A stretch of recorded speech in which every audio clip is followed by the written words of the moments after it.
And we're back. Hi, everyone. I am here on PartySlate Live on Instagram, and I am excited to restart our Instagram. And I know David's going to join soon. Otherwise, this will be an Instagram Live fail, but that's okay with live Instagram. That will happen. But today we're going to have David Tutera on with us.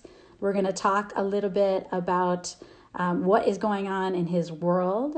I think he just has to request to join, and I'll get him back in here. Hi, Tali. We got people from all over. I see people from London. I see people from Mexico.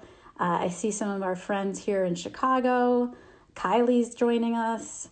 Thank you guys so much for making the time to be with us.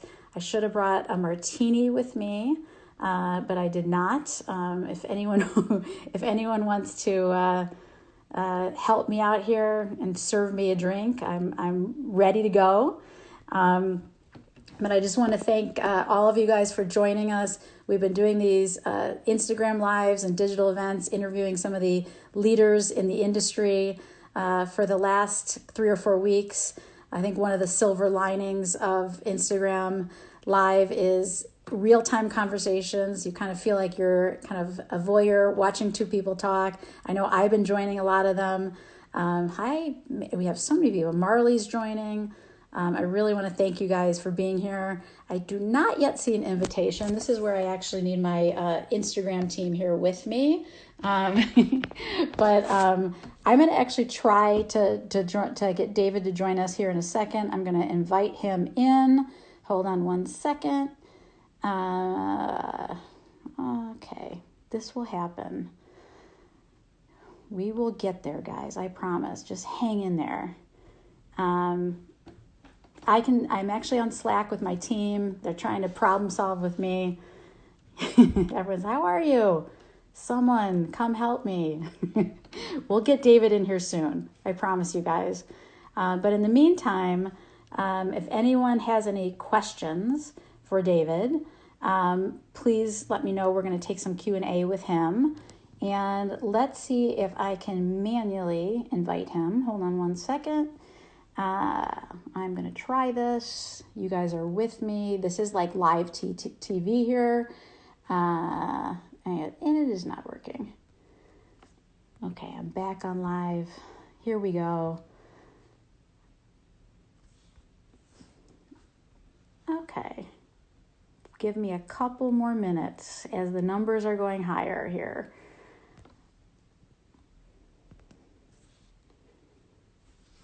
Okay, I'm going to try one more time to jump out and pull in David. I know he's in the room. And let's see if we can get him back in here. Otherwise, this, again, insta-fail. That does happen sometimes, even to the best of us. Even the most technical people cannot seem to get an invite here. So I'm hoping my team is working with his team. Now I see it. Okay, go. David, I'm so sorry. Okay, waiting for David Tutera. Yes, everyone give me some hearts. David! I would swear. I'm sorry. It was not user error. It could have been. No, I heard you say insta fail. Well, we'll have an insta success right now. Okay, yeah, and I'm okay. Sometimes I've been doing these digital events, and like my kids will run in. It's like a crazy show, and people say that's kind of like the highlight. Yes. is like the bloopers. So I can go back to this recording and be like, hey, with David Tutera, one of my heroes of the events industry, I had an insta fail moment. No, you didn't. I enjoyed watching you try to. It was like watching live TV. And you know how they do that on live? Stretch it out. You're my TV guy, so yeah. Okay, well, you're here now, and by the way, thank you for the Zoom party, or the Zoom David Tutera dinner party last weekend. I got dressed up. I wore a little jewelry. I had so much fun toasting with everyone. Oh, good. I really, really had a good time. Oh, good. We're doing it again on Saturday. We're doing we're doing a cocktail party. Okay, good. Cocktails are important during this time. Dinner with David, cocktails and small bites. So join us on Saturday night again. I will be there. I have no plans. I will. I'm not going anywhere. Have fun at home. So, David, I wanted to ask you, Yes. first of all, thank you for making the time to talk to me, talk to Party Slate community. I wanted to first say, number one, how you're doing during this crazy time. And number two, how are you staying connected with your clients? You have so many different businesses, really working from home and not you're always on the go, traveling, road warrior everywhere. How are you staying connected and how are you doing? It's really interesting. I think this journey for all of us has sort of taught ourselves individual lessons. And for me, this slowing down has been really, for me personally, a gift. But the connection process has somewhat been easier because people are more accessible. Yes. And on top of being more accessible, I think we're all eager to not be rushing off the calls. A lot of the business video calls and mostly video as opposed to just audio have been really wonderful because the dialogues have been a little bit more detailed. Yeah. People are eager to want to understand what we want to do in business together. I've stayed very connected to business conversations and business relationships. Yeah. And my clients, which all I could say seven really large events have not been canceled. They've all been rescheduled. Yes. And what I've chosen to do is communicate with them by checking in and saying hello and how are you and hope things are good and make references to what part of the world that they're in and not speak at all about their celebrations that are rescheduled and let them on their pace. Yes.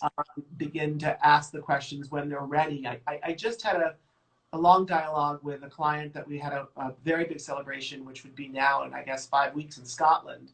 And obviously also pushed to 2021. But I waited for them to, introduce the fact of what do we do, when do we do it, how do we do it. And we did it collectively. And I didn't want to force the scenario. Obviously, it happened because it had to. But connection, you asked that question, Julie.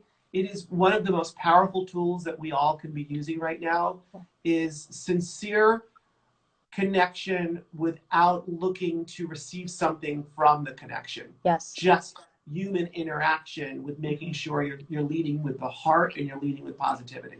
I think that's such good advice to let them lead because it is so emotional. I don't care if it's corporate or a wedding. There's so much emotion tied to it. And some people, I think we have 3 brides at PartySlate that are getting married soon. Some are not ready yet to talk about it. They're not, even if it's in November, December, it's too uncertain. So I think that's very good advice to let them lead, but to be there for them.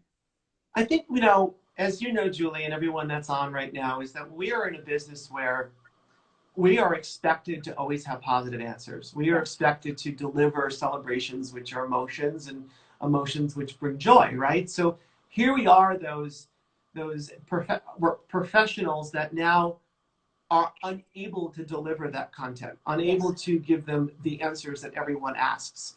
I, as well as you, Julie, I keep getting asked, what's it going to look like? What's it going to be like? Where are we going to be at?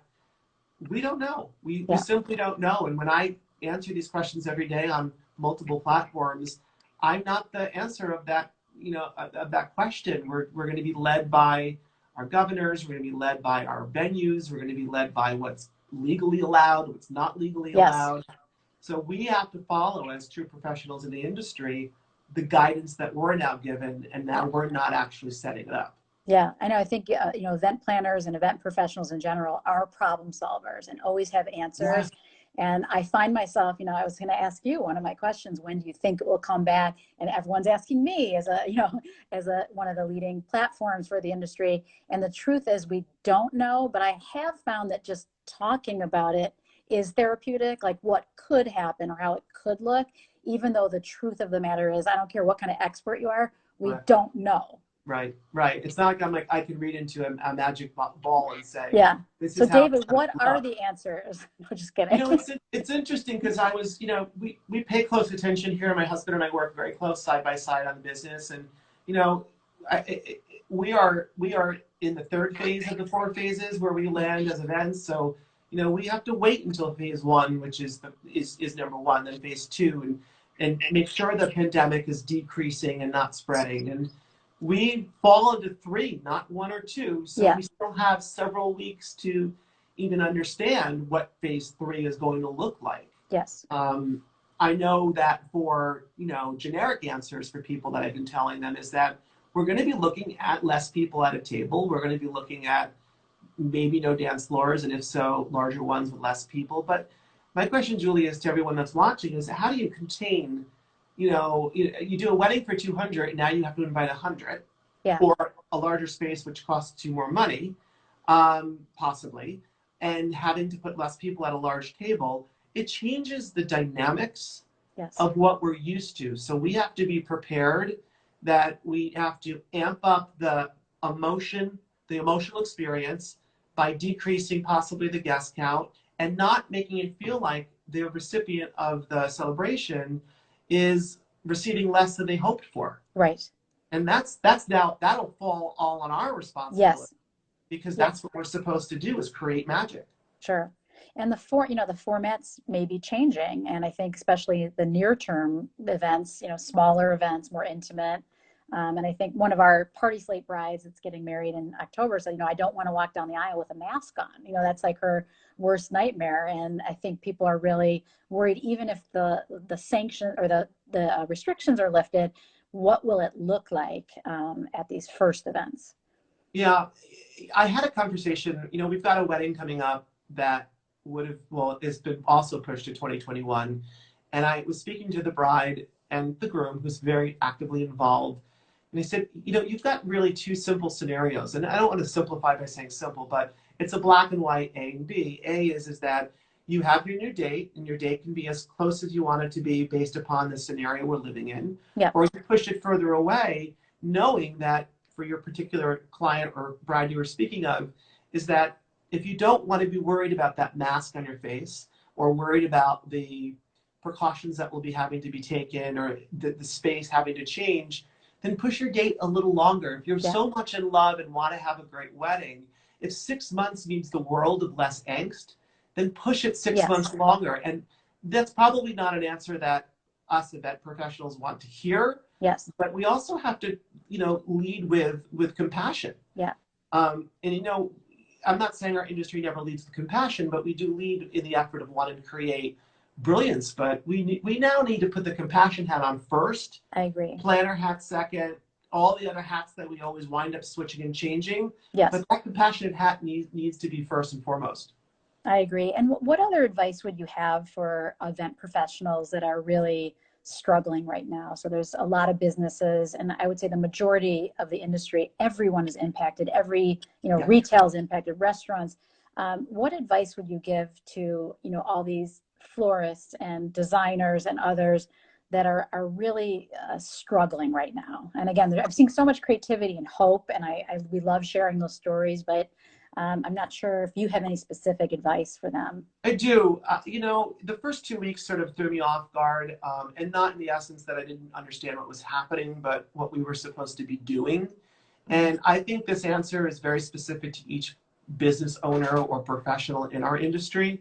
I could speak on behalf of what I'm doing, and we are sitting down, and we have somehow become incredibly smart with our creativity in the building of new extensions of our business. Yes. And we are spending an enormous amount of time on all of these new models that have been floating in the air that we have had no time to execute. And now we're really executing it. It's not, we're not going to press the start button tomorrow and not next month and not the month after, but we will have programs that will do 2 things. That will allow continuous income to come when we begin. And it will be ready probably better than most programs that we've done in the past, because we have all this extra time to really sift through it and develop the content. And that's what I think all of us need to do. We're not going to be able to knock on the door, get a job, get a check, get a conclusion to the event. That's not where we are today. Yes. That's certainly where we can be tomorrow, not legitimately tomorrow, but in the future. But we have to get creative with our minds and not also sit back and wait for tomorrow. Yeah. One of the things, Julie, that I strongly believe, and I've been in the business far long enough than I want to admit, is, 30 plus years, I've seen all these cycles, right? This is by far the worst. Yes. But I've seen, the recession, 9/11. I've seen things happen personally to myself. Here's the deal. You have two options in life. You either step forward and live or walk backwards and forget. And what we need to all do right now is that we need to understand that if you're struggling with your business, this is not the time to go and think, gosh, I'm struggling, and maybe I wasn't doing the best I could have been doing pre-COVID. This is the time to figure out how to be better at what you can be doing at post-COVID. And that's a personal reflection on ourselves. And then you're going to walk forward with more strength and power to make more money and to be more successful. I agree 100%. I think it's a good time. I've been telling people to work on the business, and it's, I think, an only moment in time where we've not even had temptation to work in the business because we have no choice. We have to work on the business, and that critical thought and the strategic, and when you have less resources and more constraints, that's when innovation really happens. And so the silver lining, my self-talk, is this is when some really big innovation could happen. And I think this creative industry is up for this challenge. And again, I don't want to underestimate, there's so much pain. There's a lot of hourly workers in this industry that many people don't realize that are in it, that are struggling. But I am confident that some good things will come out of this. I agree. I actually believe that very much as well. And I do think that even some of and I use this word loosely because I always was one of the underdogs. And I believe that underdogs, they rise to the occasion when they have a moment. And for anyone listening right now that is, not at the level that they'd like to be someday, this is your moment to put on your Superman cape and literally rise up amongst all the ashes that are happening with COVID. And I love that. I have the goosebumps, David. This is very inspirational. Oh, thank you. Thank you for sharing this, because sometimes it does take hearing it, even though you're telling it to yourself over and over, that good things, and this could be, again, a lot of silver linings. My daughter keeps saying, why do you keep saying silver linings? That's how we get through the day, is by saying silver linings. This is a time where we can really, really step up and think about, what do we want to be? What do we want to be in the future, and how to get there? Not next month, maybe not in 6 months, but creating that path. Talk about where you want to be. I'm a big fan of your show. I follow everything you do. So Celebrity Moments, I'm really excited to interview you. Tell us how you made the leap, your kind of founding story of how you got into the events industry, and then how you really built a fabulous lifestyle brand, which is so aspirational for many people in this industry. I will tell you that it is an enormous amount of work. It is dedication, and it's this strive to not be successful, but be a better version of yourself. Yes. And, I started, I'll give you the short version of it because it's far too long of a story, but I started out of complete accident. 19-year-old kid owning a little retail shop, doing singing telegrams, and a woman comes in and literally says, would you decorate my kid's bar mitzvah like your window? And, a 19-year-old, I call myself a kid then, right? Says yes. And I use this example, and I use this as an example to lead with positivity, is that if I had said no to her, and if I had said no to her in the essence that, I didn't even know what a bar mitzvah was, let alone I had no idea how to do a party, I would not possibly be here with you right now, because I wouldn't have been introduced an industry that I fell in love with. Yes. So I've always led by saying yes. And then if I didn't know what I said yes to, I always found a way to figure out how to make what I said yes to happen. Okay. And as my business, or I should say my direction evolved, I knew that there was always something new I needed to make happen. Write my first book, get on television, wind up on ABC, get my own television show produced by the producers of The View. All of these things happened because I saw what I wanted in my head ahead of me. Yes. And it's not like I took advantage. I was aware how to take the steps to possibly get there. I didn't get a show like that, and then the show I got failed, and then the next show I got failed. I was consistently determined to make sure I pushed and made more success. That then evolved into bigger events and more television shows, and going, oh, wait a minute, I can actually have a platform for a brand to sell product on the shelves in stores. I mean, I'm making it sound like, bingo overnight, but it's 33 years in the making. Yes. And we're still doing it. We're still finding ways to, how do we evolve to make ourselves different, because everybody's right on your back to want to be doing what I'm doing or something different. Right. And what do you think's next for you? So you have so many things in the works. What are you most excited about? And I know it's hard because we're in this crazy time. You probably had things that were happening that maybe aren't happening right now, but what's next for you? I can think of a couple quick things. I can tell you that I thought I was done with television. No, I know. I think I'm not. So okay, good. I think I'm not, because I'm not meaning I'm not ready to say goodbye. I've said goodbye to television twice, so this will be, a new re-entry, and there's an opportunity for me to walk through that door again. Yeah. So that's exciting, and then we have some really incredible programs that we're working on that I'm really excited about, because I think when you've done something for so long and you still love what you do, you have so much information now to share, and to make people who want to be better have the tools to sharpen and really make themselves that much more amazing in this amazing industry that we're in. Yeah. Well, people keep saying on the chat, love your shows, don't leave TV. So you have some fans, David. So you might have said no before, but we're glad you're back. But I also want to tell you, we love working with your team. We're sharing a lot of your beautiful event photos on PartySlate. Our goal is to be kind of the Vogue of event design across the world. So we're thinking big too. We're mainly in the US now, but we have profiles on PartySlate from all over the world.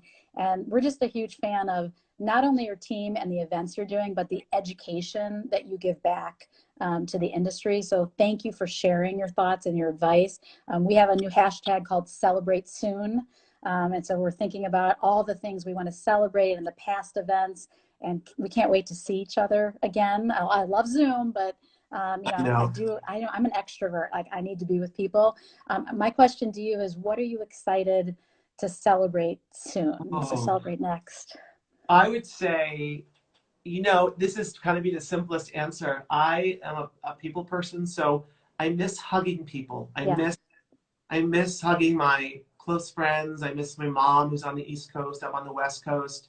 I miss not having a chance to be looking into your eyes, legitimately your eyes, and not a screen. Yes. I'm not the kind of person that can live in this world, and I'm sure most people can't. But I just can't wait for the actual live interaction. Yes.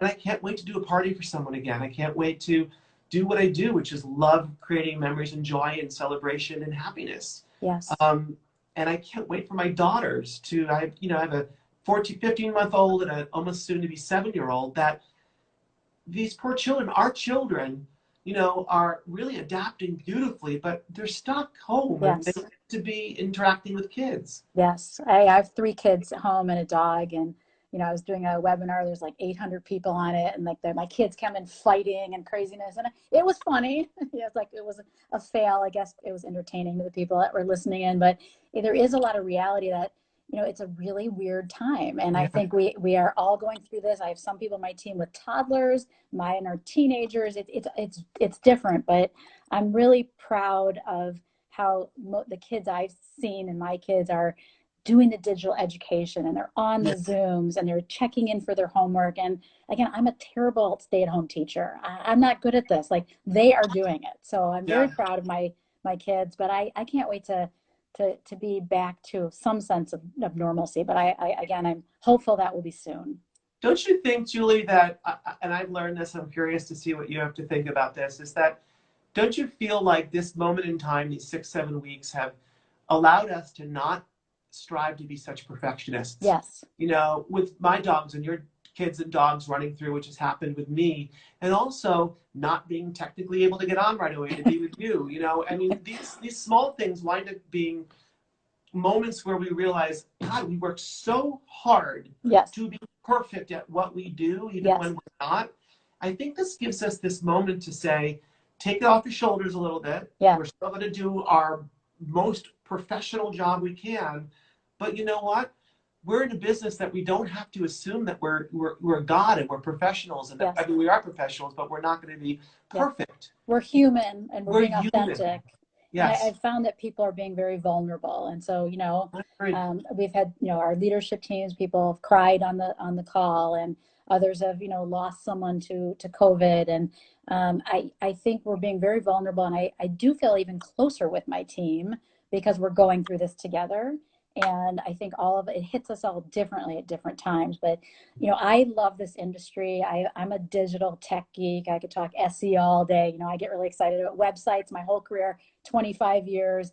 But when I came into this industry, when I started PartySlate, this is my home. I am convinced I love this industry, the creativity. I love creating these experiences. And we really believe inspired events inspire people to do great things. So I just thank you for all you do and for spending the time with us. Everyone in our office was so excited for this, that we have a lot of fans. We have a little kind of reality TV channel on Slack, and we talk about your show. So I just wanted to thank you for being here. I don't know if there's any questions. It's hard to keep track. I'm like an older Instagram Live person, so I can't read all the questions. But if anyone does have questions for David, please send us to us. We're going to continue working with him and his marketing team to do more fun things together. But I appreciate your time, David, and love following you. And thank you for your leadership. And I just want to say to you, Julie, congratulations on something that is very much needed in our industry. You're doing an incredible, beautiful job with education and digitally showing what we all want to see. So thanking me is giving me a chance to be able to thank you. And I would love to do whatever we can continue to do together, helping to educate and empower people to be the best version of themselves. Thank you so much. Thank you for your time. We have recorded this for people who've missed it, so we'll share it on all our channels. And stay tuned for more with David Tutera. We're also going to summarize this amazing interview in an article in our best of section, and we'll share that with you soon. So thank you again, David. Thank you. Hang in there. You too. Okay. Now I got to figure out how to hang up. Me too. Fail. Insta fail. Thank you. Bye. Bye.